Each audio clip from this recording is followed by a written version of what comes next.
to the Grey Pill Podcast, where truth's unveiled, exploring the depths beyond what is retail. Conspiracies, esoteric knowledge so enthralling. Open up your mind, let's dive into the sprawling. Oh yeah. Grey Pill awaken, question what you know. Peeling back the layers, let your curiosity grow. Uncover hidden realities, break the mold. Come take the journey, let your mind unfold. chosenone.com. Go visit chosenone.com. It's easy to remember if you just sing along. chosenone.com. Go visit chosenone.com. The chosen one, yes, he is the chosen one. He's got his own comic, and now he's got his own song. 'Cause he's the chosen one, yes, he is the chosen one. Go buy a copy at chosenone.com. chosenone.com. Go visit chosenone.com. It's easy to remember if you just sing along. Welcome to the Grey Pill Podcast.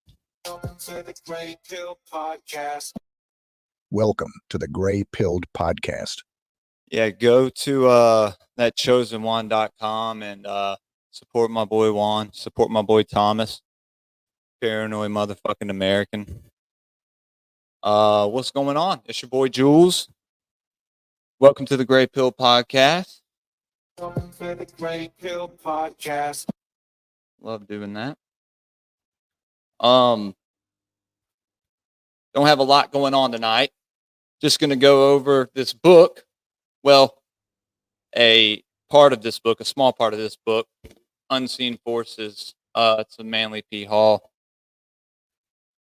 Based mainly on the writings of Paracelsus about the elementals, ghosts, spirits, a lot of really cool things that we don't see with our eye. So before I get started, because this is going to be a short one, I wanted to go say follow me on Instagram, please, at graypilled_podcast, Twitter or X, whatever the fuck it's called. Grey Pilled Pod. I'm on Rumble. I'm on Spotify. And then I'm also on BitChute and Odyssey. So, yeah, there's that. And maybe like $1 a month fucking Patreon. That'd be pretty cool. See how many people sign up for that.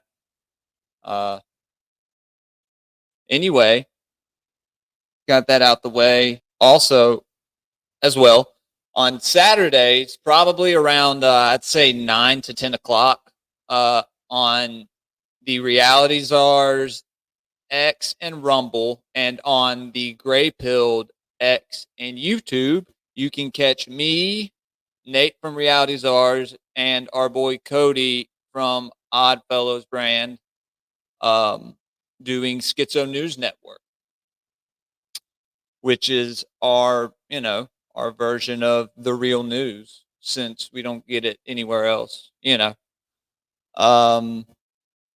and we have a lot of fucking fun doing it. And we've done 2 episodes so far, the past 2 Saturdays, and we've had some pretty damn good turnouts with the views. We're streaming live every Saturday, so be sure to check that out. And talk to us, man. Only a couple people have been really talking to us. But there's been a lot of people watching. Anywho, I'm going to go ahead and get to this chapter on the gnomes. It's probably going to be like a 30-minute video or something. I may start to put out shorter content. I'm just trying to reach as many people as I can. So it's not going to be like short, like 2-second content. It's going to be, 30 to 45 minute videos at least, you know. Um, but that's not every episode, you know. Most episodes will probably go from 2 to 2.5 to 3 hours because we usually go pretty fucking deep on whatever we, dive into at the time being for the 10 episodes that I've done, or well, the 8 Gray Pilled episodes. Paracelsus, the Swiss Hermes, divided these elemental spirits into 3 groups: the nature spirits, the 4 elementals or the ethers. That's what we're going to be talking about is the gnomes. They're the first of the 4. Then we have the man-created elementals of the astral and mental planes.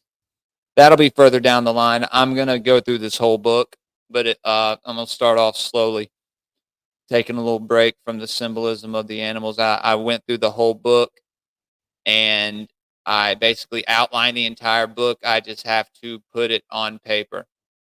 Like I got everything that I need to present.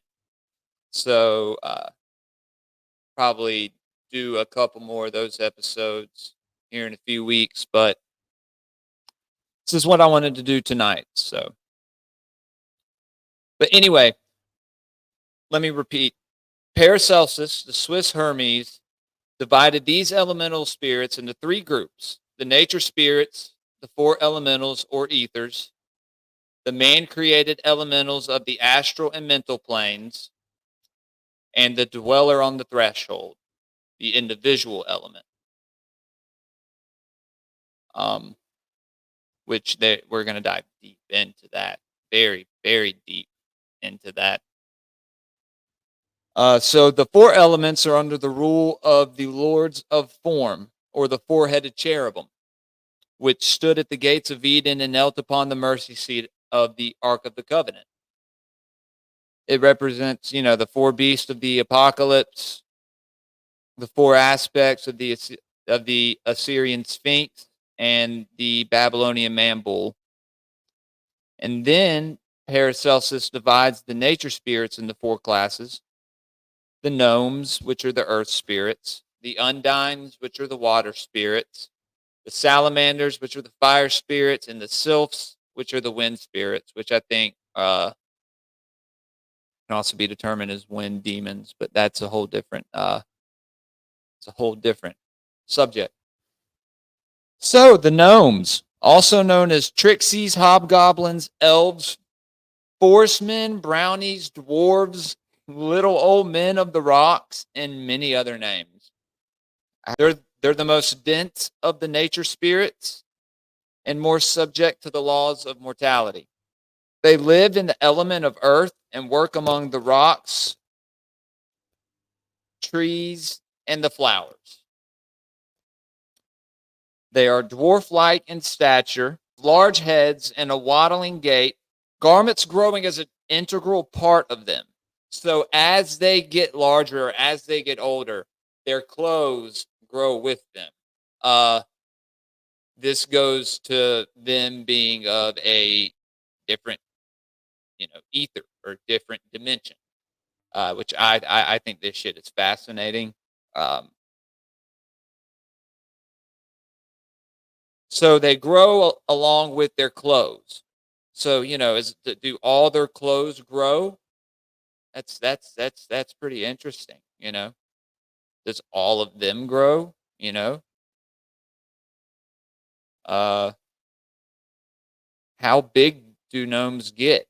Well, I guess we'll answer that maybe here in a minute. According to Paracelsus, they marry and they have families, living in a strange world that the Norse call Elfheim. And I really want to do a deep dive on the Norse pantheon of gods and, Norse mythology and the Odinic mystery schools. I think it'd be really cool. And that actually makes a lot more sense if if the realm that they lived in was called Elfheim. Obviously, elves. One of the many names that describes these creatures or these beings, these entities. I don't know what you would call them. They live in caves and mold the stalactites and stalagmites. So that's pretty cool. They can mold nature. I guess it's like a job of theirs, probably. Find that cool. God gave them a job, before man was here. Like, yo, mold these caves, little man.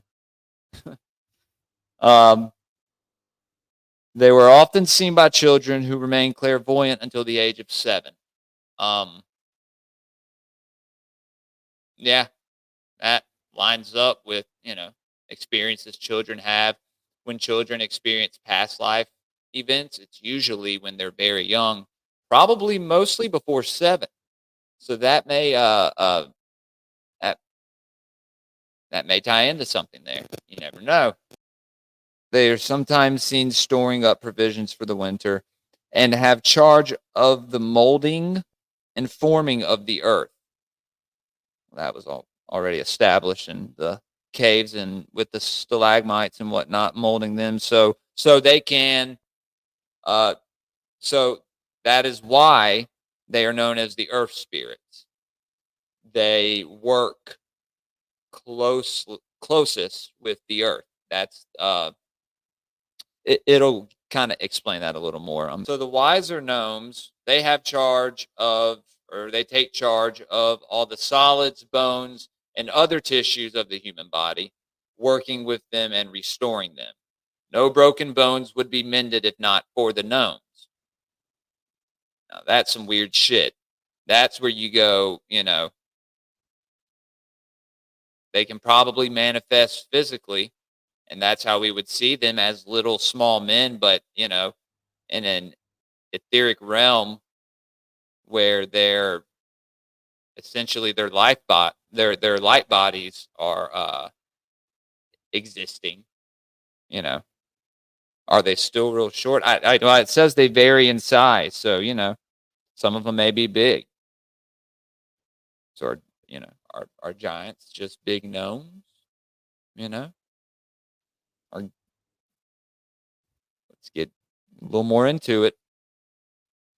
The king of the gnomes is called Gob, which I immediately thought of Arrested Development. Which the word goblin is derived from. So again, with Elfheim and elf, there you go with Gob and goblin. King of the gnomes, named Gob. That's where the word goblin is derived from. They work with the most crystallized of the elements and dwell at the northern corner of creation. So the most hardened, physical earth, that element. Gnomes are very miserly, greedy, and fond of good things to eat. They work incessantly and are very patient and faithful. They would also be known as steady and temperate. I guess I'd have to get to know one to, see if he was temperate or greedy. Kind of gives it a duality, a very broad spectrum of ways that this gnome could act. What if you encountered it on a night going to take out the trash and he wasn't feeling so patient and temperate and felt, I don't know, miserly and greedy and fond of good things, fond of your fucking eyes. I don't know, fond of your teeth. Uh, maybe they like ears. I don't know. Um, People think of gnomes as being these jolly little, like, 7 dwarf motherfuckers. Think again. Think it may go both ways, but, Knock that fucking white pill shit off. Stay gray pilled.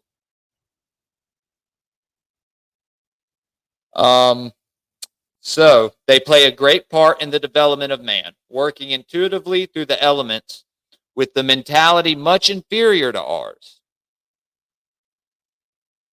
So are they stupid? I mean, they're not stupid, but mentality much inferior to ours. Yeah. I mean, maybe more childish than us. I don't know. Like I said, I'd have to meet one. The gnomes are incapable of expressing or manifesting themselves through any substance other than their own element, which would be described as the hypothetical ether pervading solid crystallized substances as the first etheric essence. Wow. Or the earth, you know? Living in old ruined castles, they eternally seek to beautify nature and work in the rock and in the corals and shellfish under the sea. Some attain great size or can change at will, but the majority are much smaller than humans. Since they dwell in darkness and gloom, they have a certain effect upon human disposition, and to govern the saturnine melancholia, gloom, and despondency. Shit. Well, they really don't sound too happy, to be honest with you. But let's go back to some attain great size or can change size at will. Shapeshifters? Possibly. Probably. I mean, if they can come to our physical realm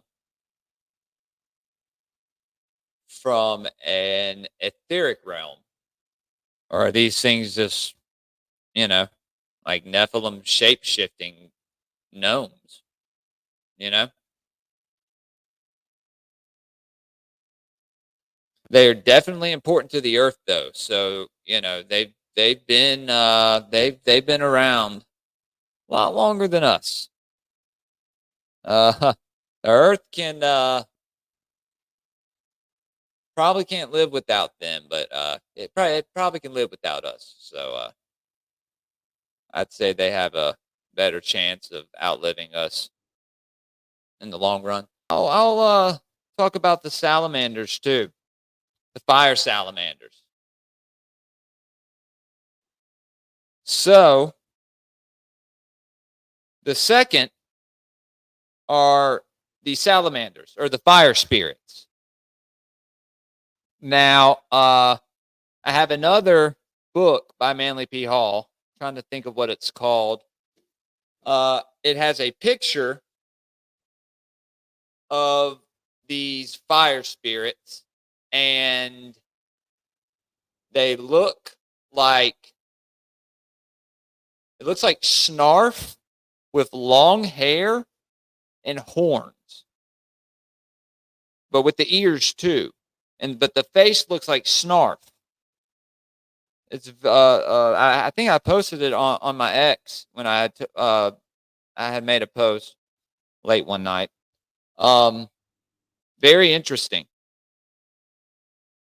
A little creepy too. A little like, you know, what are these fire salamanders up to? Well,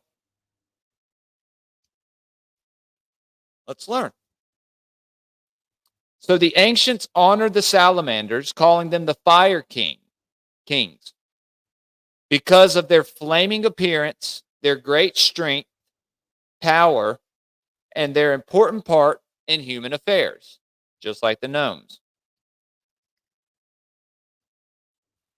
Those who see them clairvoyantly see them twisting and turning in the flames, particularly during a great conflagration or a large fire. They vary in shape and size and are sometimes seen crawling through the fire. I guess this is the etheric fire. Literal. No spark or fire can be lit upon earth without the assistance of a salamander. For They are the spirits of the fire. Neat. Watch Frozen too. I watch it all the time with my daughter. I'm sure I think it came out when my son was still like a toddler. So I'm sure I watched it with him, and they have the spirits on the four elementals on there, but the fire spirit in that movie, I know it's a kid's movie and everything, but it is a little salamander. So there you go. And he was just like catching on fire all the time, and uncontrollably burning forests down and whatnot, because the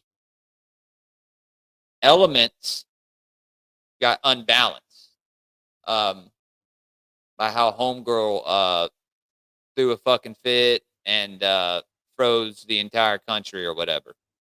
So, but anyway, back to the fire salamanders.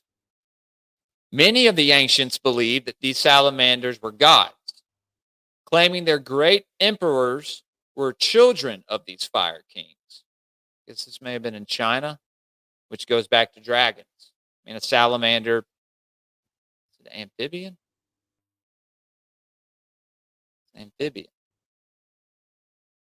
Reptile, amphibian. They both look like fucking lizards. I mean,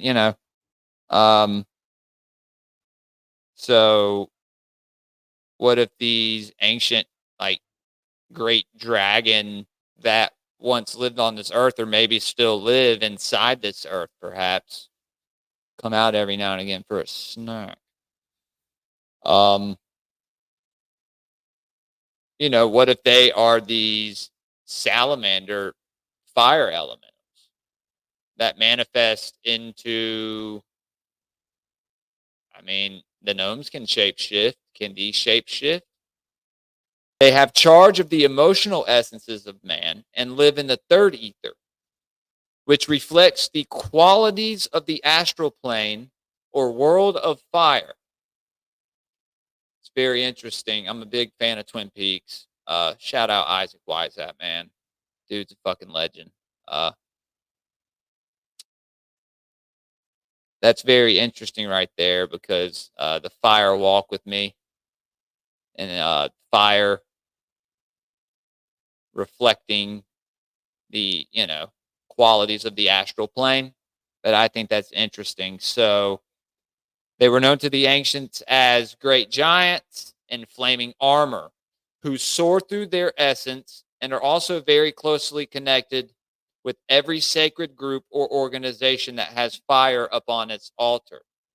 I'm sure I'll be doing deep dives into some groups, and we'll point out the ones that have flames on the front. So maybe they have something to do with these great fire dragons, or these great salamander fire kings.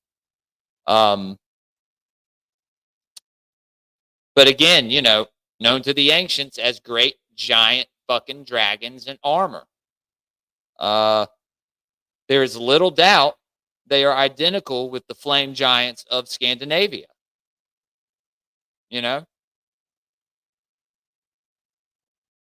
Incense enables them to assume certain forms of bodies. That's interesting. That's very interesting. That's some like shamanic shit right there.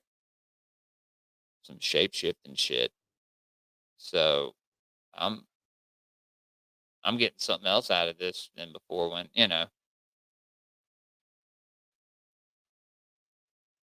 I first read it. I mean, you can interpret it just being, how it's put out there, but I interpret it in many ways, because all this stuff is linked. All of it. All this knowledge, in one way or another.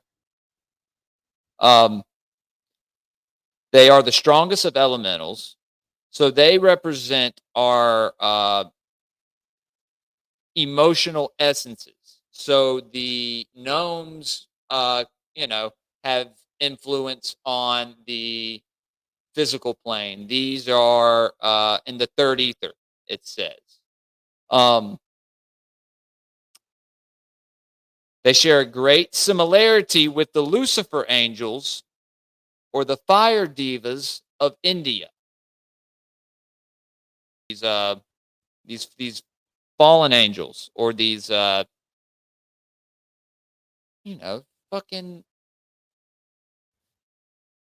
reptilian beings, these a GG Watcher fucking fucks. Sorry, it's late. I really wanted to do this episode though, so I'm not rushing through it.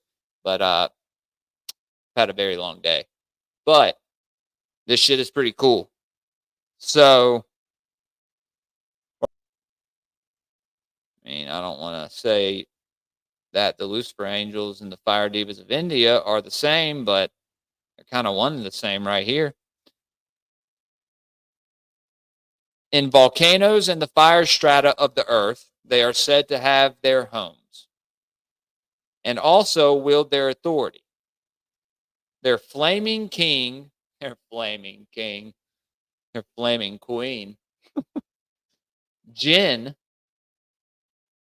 Djin, is a glorious being who rules them with a rod of flame. I bet. Though dangerous to human life, when understood, they are great benefactors. They are hasty, tempestuous, emotional, and very energetic. Again, they're like fucking, hot and cold like these fucking gnomes. They fucking switch on you in a dime, man. Don't trust these salamanders. Don't trust these gnomes. Always keep your eye open. Fucking around. Yeah, I know.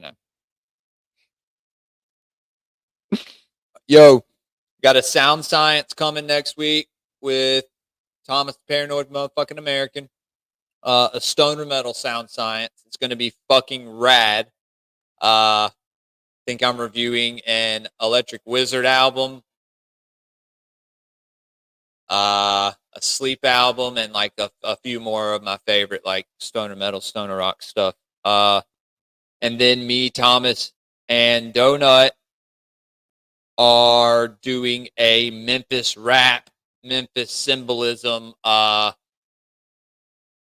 of getting to the Memphis underground a little bit. We're doing an episode on that.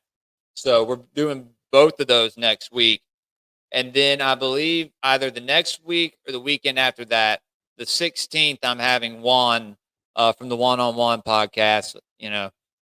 Shout out my boy. I'm having him on.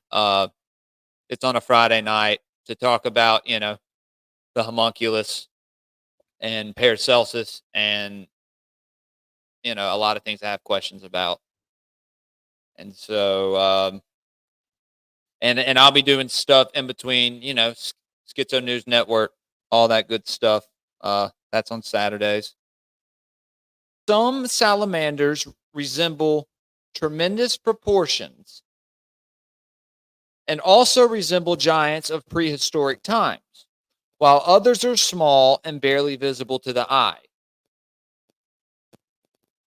That's where you go back to the etheric beings, something being so small that it's almost not even there, or like, is it even there? Or, it taking up such a small amount of dimensional space that it's barely there. I think it talks about that in this book with ghosts, spirits, and apparitions, and it's I think there's something to it. Like I said, I think everything's supernatural, occultic, spiritual, conspiratorial, cryptid. Everything is related. If you do not know that by now, I don't know what to tell you, bud. So their home is in the south, and they are felt by the warm winds of the equator. So the Gnomes have the north. That leads to something else. When you get to Elfheim and the elves, Santa and his elves in the North Pole. Yeah, the Gnomes being their domain being in the north. The Salamanders are in the south. What else is there in the southern region of our Earth?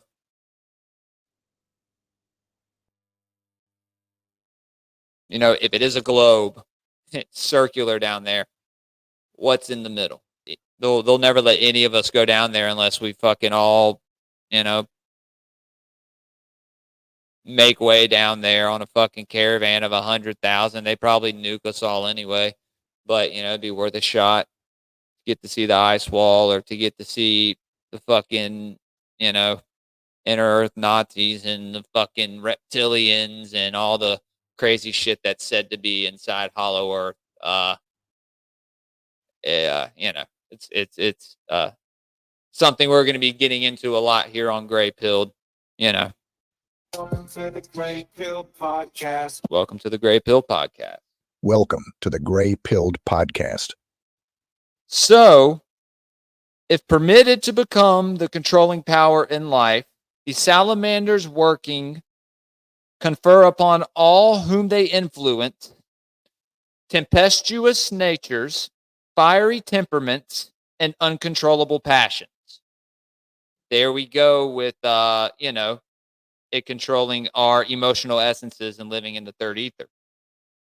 They are seldom seen, but live to an extreme age, existing for thousands of years before dissolving back from where they came. Into, you know, their ether, into the fire.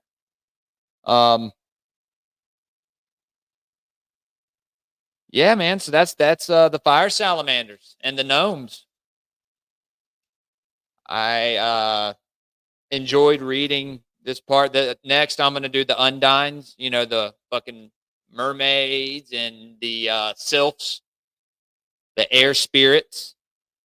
This book is one of many that I'm gonna be reviewing. It's gonna be like an esoteric book review. And then me and Olivia, my wife, are going to start having like a UFO series that we do because she knows more than anyone I've heard talk about UFOs. That's not just me saying that because she's my wife. She's badass. Well, I've been married to her for over 10 years. Find you a good one, fellas, because they're all getting either, you know, taken away by other men or taken away by Samael. He needs some milk. Then me and Adrian are going to do an Anunnaki, Elohim, Nephilim series because why the fuck not? He's going to be a part of Gray Pilled and he's going to be contributing to the show by doing stuff on those subjects. He's also writing a book, Pantheon 1, The Golden Veins. You can buy their book on Amazon. Again, that's Pantheon 1, The Golden Veins. I'm still trying to get through it. It's a great book. So many new and fascinating concepts to it that are factual and like provable and line up with so much other research on the Anunnaki. You really have to delve into other texts and link, you know, pantheons, and me and Adrian have that in common. And then me and my boy Cody, shouts out Oddfellows, oddfellowsbrand.com. Get y'all some cool ass shit, some shirts or stickers or some blotter art if you're down with that. Yeah, they're all going to be a part of Gray Pilled, and it's going to be fucking awesome. So I can't wait. You know. Okay. So Summerfield, Florida. I guess at the joke joint. Yeah. It'll be a Paranoid American, Sam Tripoli, Chaos Twin signing. I guess by the time this drops, that'll probably be, either probably tomorrow. Tomorrow or in 2 days. So you should go to that if you live in Florida and you're listening to this. Just throwing that out there. Go support my boy Thomas. Go support Sam Tripoli, the Nephilim Death Squad. Go support my homegirl Project Cheney. She's awesome. Good Florida people, man. So, yeah, that's that, guys. I'm going to start doing more live shows soon. Cody may co-host with me. That should be fun. Starting to do that soon. Until then, y'all go follow and subscribe to all my channels and, stay tuned for more content. And I'll see y'all later. Y'all stay gray-pilled. Deep in the woods, what are they doing in there?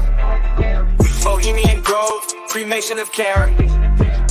The Bohemian Grove Cremation of Care playset comes with a random Grove member, light up flaming effigy, and of course, an owl. Paranoid American playsets, collect them all at paranoidamerican.com. Disclaimer, these are custom art creations and not toys meant for wimpy little new world order babies. Don't eat the art. Don't sue the artist. For more details, visit paranoidamerican.com. Gather round, all you mystery seekers. We're diving deep into the dark, exploring realms beyond what's known, where the secrets of the shadows leave their mark. Come take a ride on the Grey-Pilled Express, where esoteric knowledge is our guest. From conspiracies to cryptids, we unveil the veil. Mysticism and the occult, our forbidden tale. Join us on this journey to uncover